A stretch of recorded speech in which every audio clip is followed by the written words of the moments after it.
Olá, seja bem-vinda, seja bem-vindo a mais um vídeo da playlist do curso de Introdução à Psicologia. Meu nome é Marcos, esta é a aula número 40, cujo tema é Introdução à Psicofísica. Então, a psicofísica é um ramo, uma disciplina da psicologia. Na verdade, é a disciplina mais antiga da história da psicologia, que data de antes mesmo da criação do primeiro laboratório, o laboratório experimental em Leipzig, criada pelo Wundt. Pesquisadores anteriores a ele desenvolveram os primeiros estudos da psicofísica e contribuíram, inclusive, na própria Universidade de Leipzig para o surgimento da psicologia enquanto disciplina científica. E a psicofísica, como está já no seu próprio nome, nós temos o psico e o físico.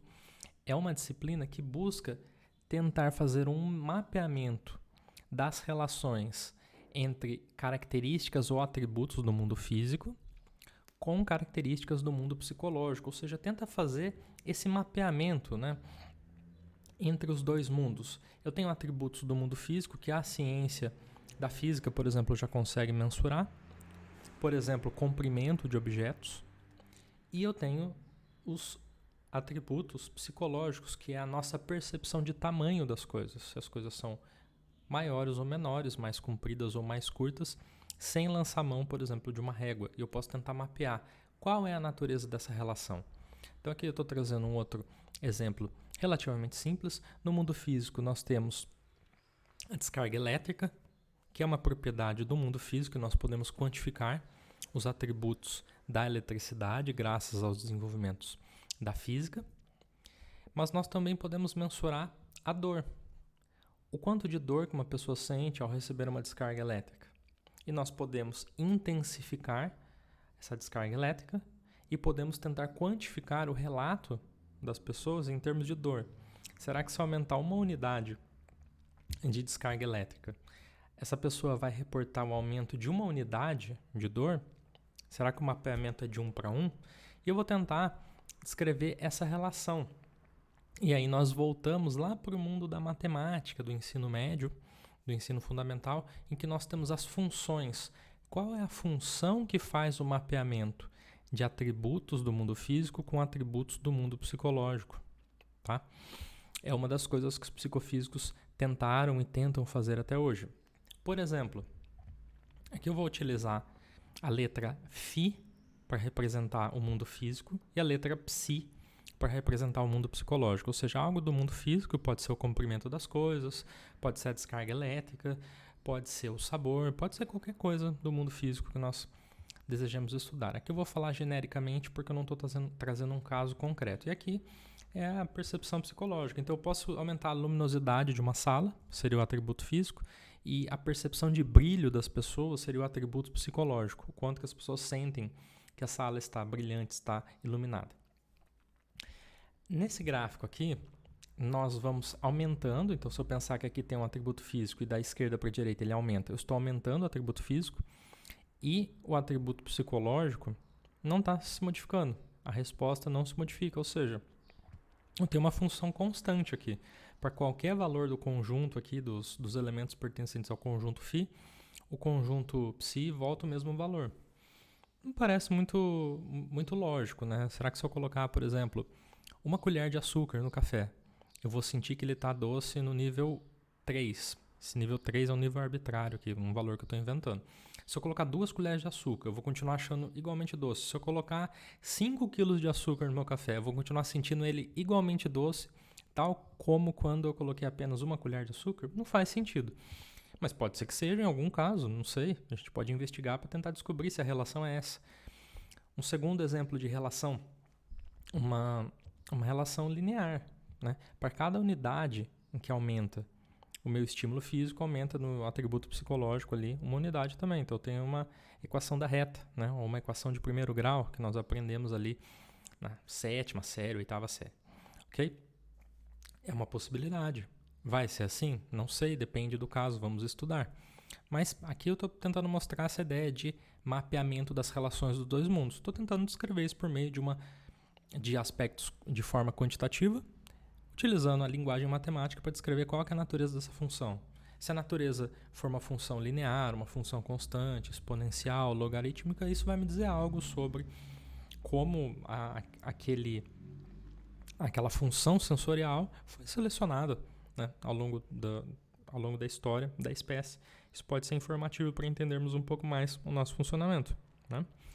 Por exemplo, aqui eu tenho uma função exponencial. Então, o que acontece aqui? Quando eu tenho um aumento de uma unidade, então cada andar aqui para a direita, estou aumentando uma unidade do atributo físico. Só que no atributo psicológico, ele não está aumentando linearmente, ele está aumentando exponencialmente. Então, ele está aumentando muito mais, ok? Ou seja, ele aumenta mais rápido aqui no eixo Y, tá? Parece que ele está aumentando do mesmo jeito. Não, ele não está aumentando do mesmo jeito, porque a escala dos dois gráficos não é igual, tá? Isso é importante salientar. Percebe que aqui, ó, a mudança de uma unidade em Y foi aqui. De repente, ó, ele começa a acelerar, ó, ele vai ficando mais íngreme. Daqui a pouco ele está batendo lá no Sol, né? Ele está aumentando muito mais aqui. Será que tem alguns casos que isso acontece? Talvez no caso do choque elétrico. Ou seja, se eu dou um choquezinho, a pessoa sente uma dor. Se eu aumento um pouco o choque, ela já sente uma dor grande. Se eu aumento mais um pouquinho o choque, ela sente uma dor insuportável, por exemplo, né? Então, seria um mapeamento, talvez, de uma relação exponencial entre o mundo físico e o mundo psicológico. Vamos investigar. Então, só para resumir, a psicofísica, como eu disse anteriormente, estuda a relação entre o mundo físico e o mundo psicológico. Só para reforçar mais com um exemplo simples. Então, uma pessoa vai lá, prepara um café utilizando grãos. Então, no mundo físico, nós temos a quantidade de grãos utilizado por uma quantidade fixa de água, que pode ser uma dose mais forte ou mais fraca, dependendo de como foi preparado esse café. E tem uma pessoa aqui que consome o café e, ao entrar em contato com a sua boca, com a sua língua, o café, ela vai ter uma experiência psicológica, vai ter uma cascata de eventos sensoriais até que ela tenha o processamento de alto nível ali do gosto daquele café, do quão forte ele está, do quão fraco ele está. E eu quero fazer um mapeamento. Qual que é a relação entre a quantidade de grãos que eu coloco por uma quantidade fixa de água e a experiência psicológica dessa pessoa de sentir esse café como mais fraco ou mais forte? É isso que a psicofísica vai estudar. Eu menciono um pouquinho a psicofísica, alguns nomes importantes, na aula que eu falo sobre a história da psicologia fundação, que é quando eu falo justamente antes do surgimento do laboratório experimental de Leipzig, em que eu estou falando que tem um lado filosófico, os antecedentes filosóficos da psicologia e os antecedentes fisiológicos, que seria o lado mais da psicofísica. Se tiver um interesse em conferir um pouquinho dessa parte histórica da psicofísica, eu recomendo que você assista a esse vídeo, ok? Agora vamos falar sobre limiares. Limiar é um construto fundamental em psicofísica. Muitos dos estudos em psicofísica tentam investigar e identificar qual é o limiar numa determinada modalidade sensorial. Você pode estar acostumado, talvez, a ter ouvido uma palavra parecida com limiar, que é o liminar, subliminar, mensagem subliminar. Daqui a pouco eu vou falar um pouquinho mais sobre isso. Então, uma metáfora para a gente entender a ideia de limiar. Imagina que você tem um gato e você quer saber qual que é a abertura mais estreita, mais fina ali da porta que você precisa deixar aberta para que ele consiga atravessar essa porta. Então, tem um gatinho aqui, deixo uma determinada abertura, vamos supor que eu coloque um peso do lado de lá para que ele não abra mais a porta e ele tem que passar por essa abertura fixa. Bom, se a porta estiver totalmente aberta, o gato consegue atravessar livremente de um lado para o outro. Se a porta estiver fechada, ele não consegue. Não é isso que eu quero saber. Eu quero saber qual que é o mínimo que eu preciso ter de abertura para que ele consiga. Tipo, se eu deixar menos que isso, ele já não consegue mais. E se eu deixar esse tanto, ele começa a conseguir daí em diante. Ok? A ideia desse mínimo de abertura da porta é a ideia de limiar. Ok? Então, suponha que eu faça esse estudo aqui com um gatinho. E vai abrindo a porta de 1 em 1 centímetro, né? Vou ignorar que tem os milímetros aqui, para fins didáticos, mas quando eu abro com 0 centímetro, o gato não passa. Quando eu abro 1 centímetro, ele não passa. Quando eu abro 2, ele também não passa. Com 3, ele quase passa, mas também não consegue. Com 4, ele consegue por metade da cabeça, mas não passa inteiro. Com 5 centímetros, ele passa. E dali em diante, com 6, com 7, com 8, ele consegue passar com tranquilidade. Então, o limiar seria o mínimo. Aqui seria o 5. Seria o mínimo de abertura, 5 centímetros, para que ele consiga passar. Essa é a ideia de limiar. Se nós aplicarmos isso à psicofísica, porque esse não foi um exemplo psicofísico, foi apenas um exemplo didático, eu posso pensar qual é a quantidade mínima de energia para que eu perceba essa energia como estando presente no ambiente. Por exemplo, eu poderia pegar esse próprio pontinho aqui, eu poderia pensar ele como uma energia. Energia no sentido de um estímulo do espectro eletromagnético que é percebido, uma onda do espectro eletromagnético que é percebido como cor, né, como uma imagem pelos meus olhos. Nesse caso especificamente, todo mundo, muito possivelmente, está conseguindo ver o pontinho azul aqui. Posso diminuir ele um pouco, e diminuindo. Qual que é o menor tamanho de ponto azul que as pessoas conseguem enxergar? Né? Se eu diminuir um pouquinho mais, as pessoas já não enxergam mais, elas tratam o ambiente como se esse ponto azul não estivesse presente. É isso que eu quero identificar quando eu estou falando de limiares. No entanto, o que nós apresentamos no slide anterior acaba não acontecendo em experimentos de psicofísica, ou seja, acontece de eventualmente uma determinada intensidade de energia no ambiente ser percebida e eventualmente não ser percebida. Então essa ideia de tudo ou nada, de que uma determinada quantidade de energia atravessa a nossa consciência e acessa a nossa consciência e chega ao nosso cérebro de maneira que nós conseguimos reportar conscientemente a presença daquele estímulo, acaba não funcionando bem. Existem flutuações momento a momento dos nossos limiares. Às vezes nós escutamos um som, às vezes não escutamos, às vezes escutamos um som que não aconteceu. Você já deve ter se deparado com a situação. Hoje não tão frequente, mas que você está com a expectativa de que você está esperando uma ligação e aí você escuta um som de como se o telefone estivesse tocando. Pode ser uma notificação no celular hoje em dia, pode ser uma campainha. Então, aquilo que eu mostrei no slide anterior é apenas didático. Aquilo não acontece de fato.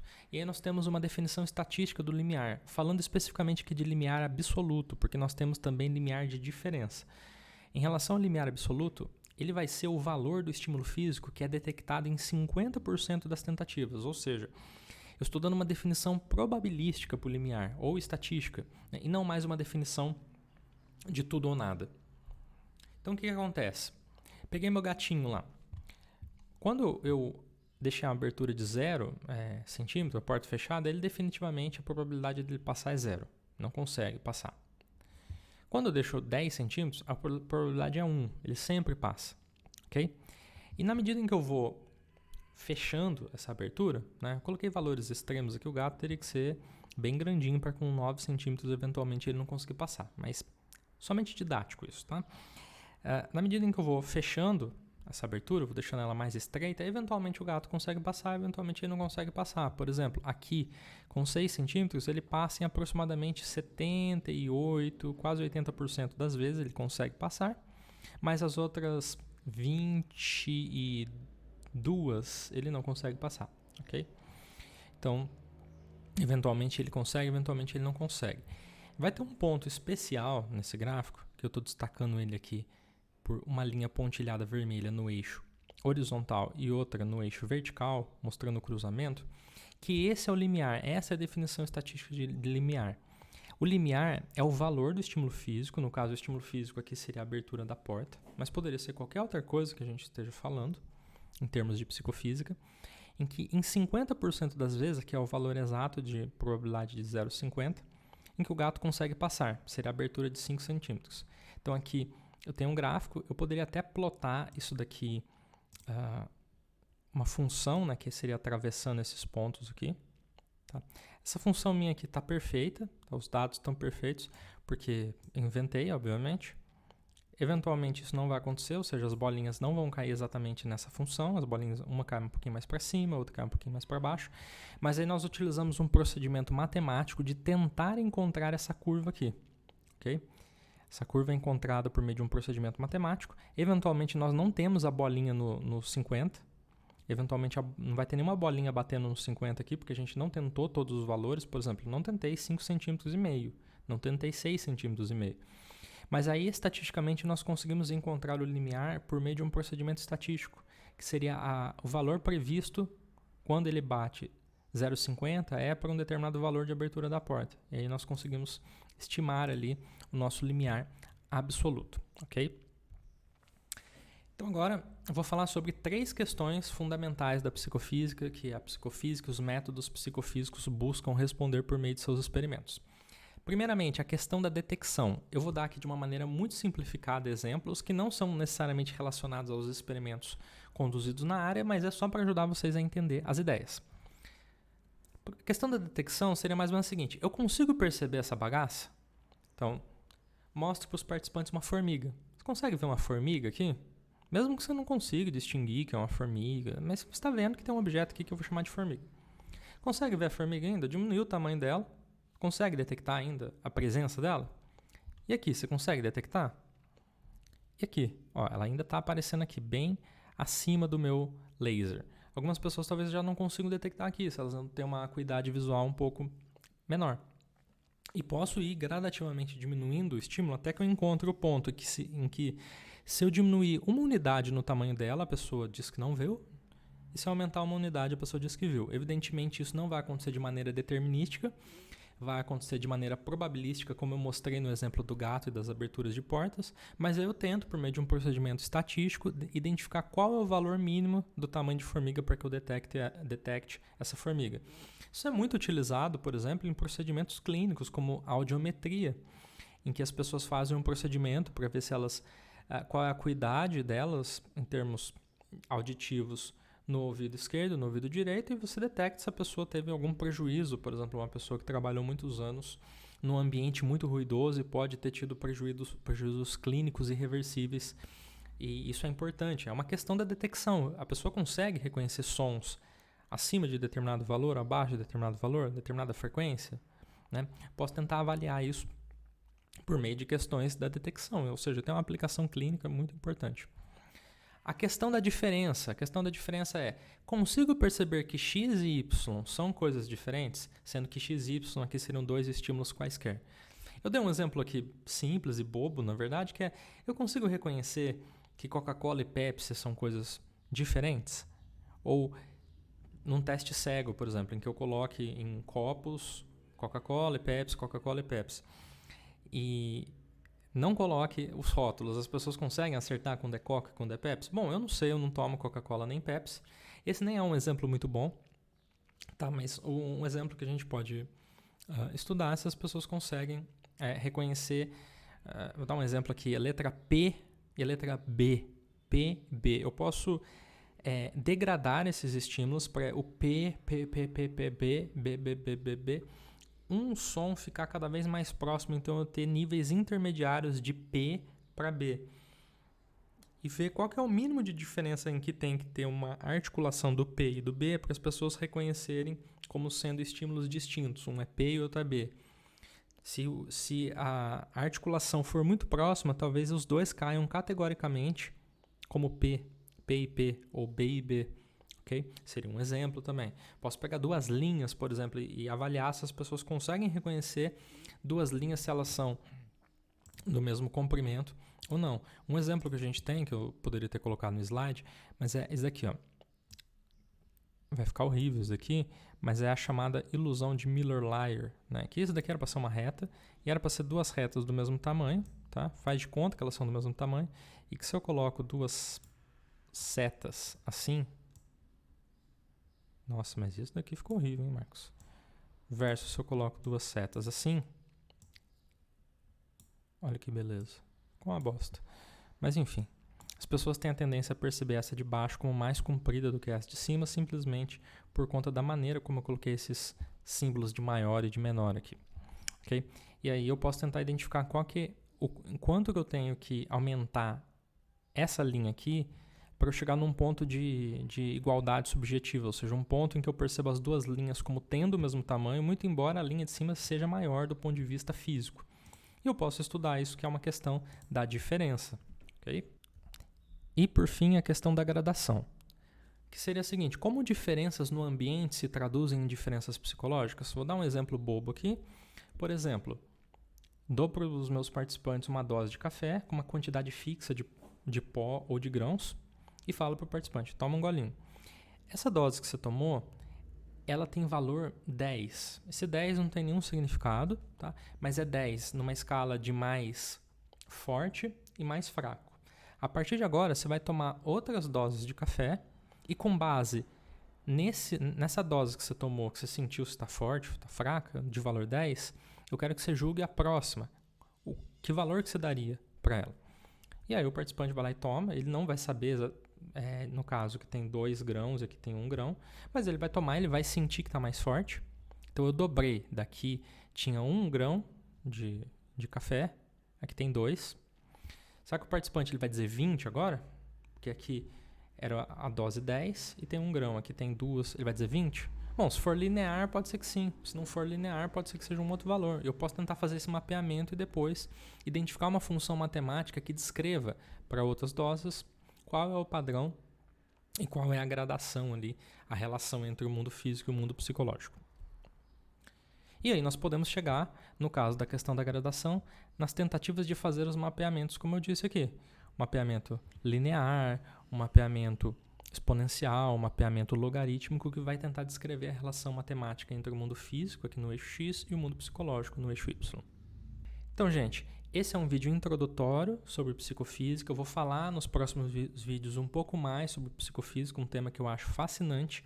Deixo como recomendação o site Eu Percebo, do professor Rui de Moraes Jr., e também o canal Eu Percebo no YouTube, em que ele tem uma playlist completa de um curso de sensação e percepção, em que ele fala de métodos psicofísicos. Eu acho fantástico o conteúdo gratuito de qualidade, caso você queira se aprofundar mais em temas que eu nem vou falar. O professor Rui é expert no assunto e fala de diferentes modalidades sensoriais. Os meus exemplos aqui são mais simples e vão ficar muito em aspectos visuais, tá?